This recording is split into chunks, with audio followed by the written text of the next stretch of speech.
Tapi yang peliknya, Shannon dengan 2 orang anak perempuan dia tak ada dekat rumah tu. Today is all about Nina Story. Korang jangan lupa like dan subscribe tau. Hey guys, it's me Nina and welcome back to Nina Story. Korang boleh bayangkan tak, sebuah keluarga yang kita nampak macam happy sangat-sangat, akhirnya kisah hidup diorang ni berakhir dengan satu tragedi yang sangat menyayat hati.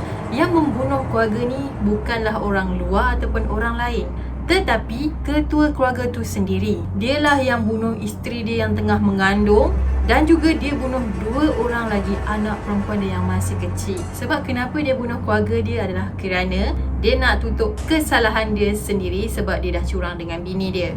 Dan lebih menjijikkan apabila dia berpura-pura tak tahu apa yang jadi dekat family dia. So without wasting any time, let's get started.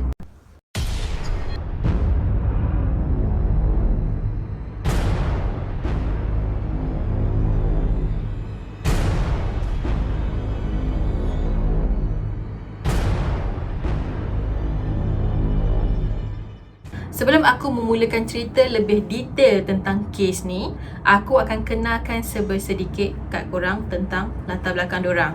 Chris Ward telah dilahirkan pada tahun 1985, manakala isteri dia iaitu Shannon Catherine dilahirkan pada tahun 1984. So, Chris dengan Shannon ni beza dia 1 tahun. Diorang berdua ni telah berkahwin pada tahun 2012 dan diorang telah tinggal di Colorado iaitu di Amerika. Selama 6 tahun diorang kahwin, diorang telah mendapat 2 orang anak perempuan iaitu Bella Watts yang telah dilahirkan pada tahun 2013 dan juga Celeste Watts yang telah dilahirkan pada tahun 2015.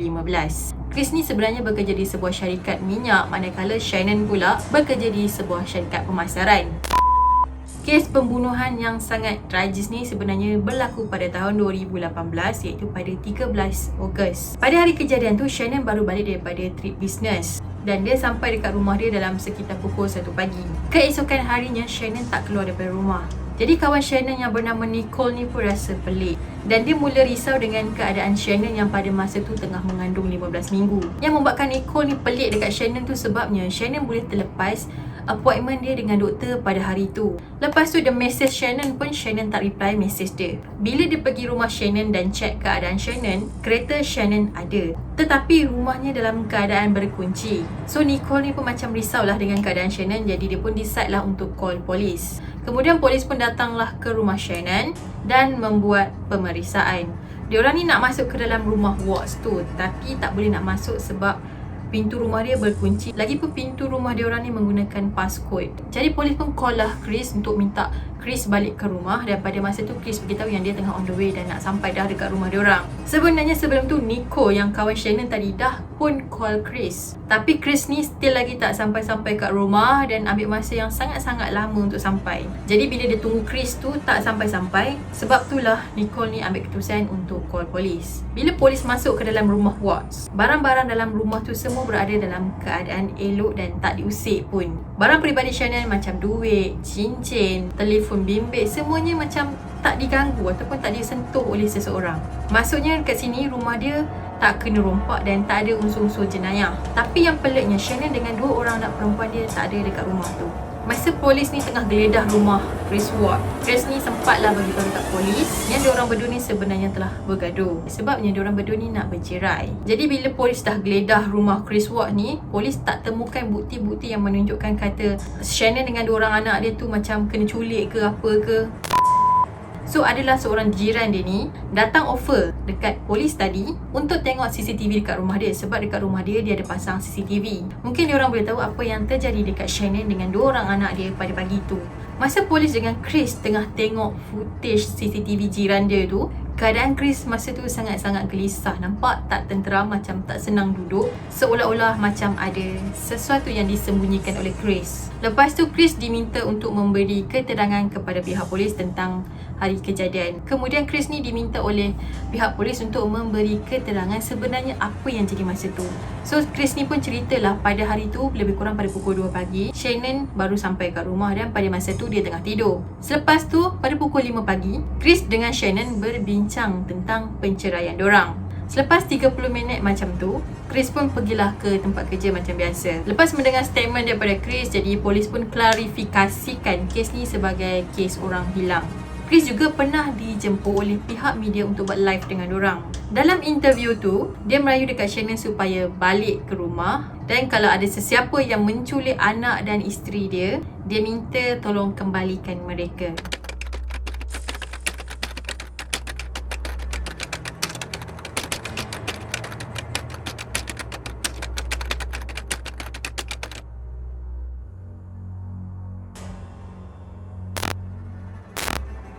Dua hari kemudian, polis telah tahan Chris disebabkan dia gagal dalam ujian poligraf. Poligraf ni adalah satu ujian yang nak make sure yang Chris ni sebenarnya jujur dalam memberi keterangan. Jadi masa Chris ni dalam investigate polis lah, dia pun ceritalah apa yang terjadi pada hari tu. Jadi pada pagi tu, Chris ni bagi tahu Shannon yang dia nak bercerai sebenarnya. Tak lama lepas tu, Chris nampak Shannon melalui CCTV. Dalam CCTV tu, Chris nampak Shannon cekik Celeste dan kemudian dia masuk ke dalam bilik Bella. Disebabkan dia rasa geram bila dia nampak Shannon tu cekik anak dia, dia pun cekiklah Shannon ni sampai mati. Lepas tu mayat diorang bertiga dimasukkan ke dalam kereta dia sebab Chris nak bawa ke tempat kerja dan tanam diorang dekat situ. Statement daripada Chris ni sebenarnya diragui oleh pihak polis. Jadi polis pun decide lah untuk membuat siasatan dengan lebih terperinci. Rupa-rupanya Chris ni sebenarnya nak bercerai dengan isteri dia disebabkan dia ni curang ataupun dia ni ada skandal ataupun dia ni ada perempuan simpanan. So dia nak bercerai dengan Shannon supaya dia dapat bersama dengan perempuan tadilah. Dan perempuan tadi merupakan office mate dia sendiri iaitu Nicole Kessinger.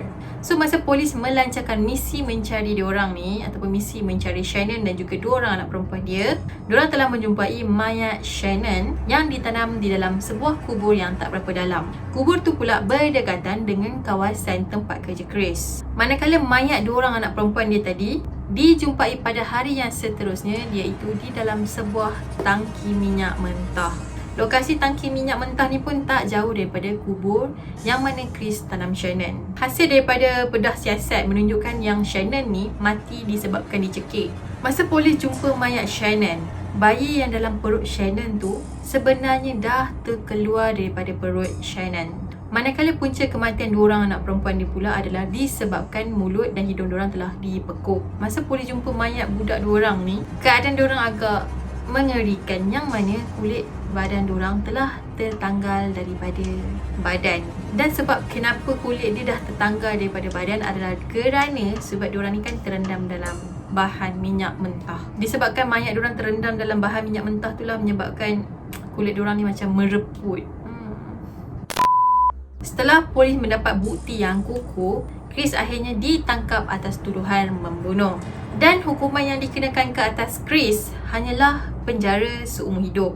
Hukuman ni sebenarnya sangatlah diprotes ataupun dibangkang oleh keluarga Shannon. Sebab bagi diorang hukuman penjara seumur hidup ke atas Chris ni terlalu ringan. Sedangkan dia dah pun bunuh isteri dia yang tengah mengandung dan juga dua orang anak perempuan dia yang sangat-sangat innocent.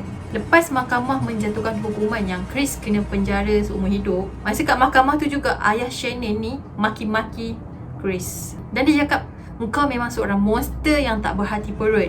Aku percayakan kau untuk jaga anak dan cucu aku, bukan suruh bunuh mereka." Walaupun keluarga mertua Chris memang benci sangat dengan Chris, tapi ahli keluarga dia masih menerima dia dan masih memaafkan dia. Sejak mayat mereka bertiga ditemui, ramai orang yang telah melawat ke rumah keluarga Watts dan beratus-ratus anak patung, lilin, bunga serta belon diletakkan di halaman rumah diorang. Sebab utama kenapa Chris ni sanggup bunuh keluarga dia sendiri adalah kerana sebab dia terlalu cintakan Nicole Kessinger, iaitu skandal dia tadi. Dan dia kata kalau isteri dia masih hidup, dia percaya sangat-sangat yang isteri dia akan halang hubungan diorang berdua. Sebab itulah dia tekad untuk membunuh Shannon yang pada masa tu tengah mengandung anak lelaki pertama diorang, termasuklah kedua-dua anak perempuan dia. This is so heartbreaking actually. So guys, apa pendapat korang pada kali ni? Orang lelaki yang kita percaya untuk menjaga kita sebagai seorang isteri dan juga anak-anak, dan anak-anak menganggap ayah tu adalah hero diorang, tapi akhirnya ayah itulah ataupun suami itulah yang meragut nyawa diorang. Dan ya, aku harap korang suka dengan video aku pada kali ni. Pada korang yang belum lagi subscribe channel aku, jangan lupa untuk subscribe dan turn on notification supaya korang tahu bila aku upload video-video yang baru. Dan korang boleh juga follow aku dekat Twitter dan juga IG. Link IG dan Twitter dah pun aku letak dekat description box. Just klik kat situ dan korang akan follow aku.